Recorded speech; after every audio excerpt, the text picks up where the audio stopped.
Ketidakpuasan masyarakat desa terhadap data penerima BLT dan DES yang berujung pada aksi kepung kantor desa mendorong pemerintah desa melakukan revisi penerima BLT pada tahap kedua. Selain mengajukan peningkatan jumlah penerima BLT dari APBD Banyuasin, Pemdes Sukamulya juga berharap kuota tambahan bantuan pangan dari Pemkab Banyuasin. Jumlah penerima BLT dari APDES Desa Sukamulya sendiri berjumlah 177 penerima dan 20 KK dari APBD Kabupaten Banyuasin.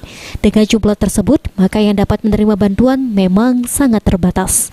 Untuk memastikan penyaluran dana BLT, Kades Sukamulya mendatangi langsung rumah penerima BLT yang sebelumnya diisukan tidak menerima, padahal telah menerima melalui anggota keluarganya yang lain. Dari revisi data masyarakat miskin baru Desa Sukamulya yang berjumlah 860 kepala keluarga, sementara kemampuan desa hanya sebesar 177 KK. Oleh karena itu, Pemdes Sukamulya berencana meminta bantuan Pemkab Banyuasin dan DPRD untuk mencari solusi kekurangan tersebut. Kita musyawarahkan bersama, kita revisi kembali siapa-siapa saja masyarakat kita nanti yang betul-betul tepat sasaran menerima bantuan COVID dari dana desa ini.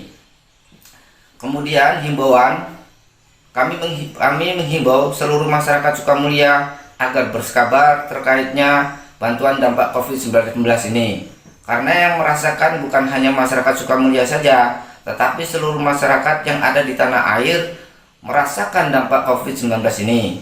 Saya berharap masyarakat Sukamulya tetap kondusif, tetap aman, damai, ya.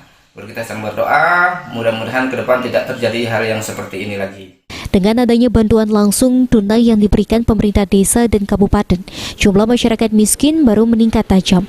Hal itulah yang membuat pemerintahan desa harus selektif dalam menentukan penerima. Sulaiman, PAL TV.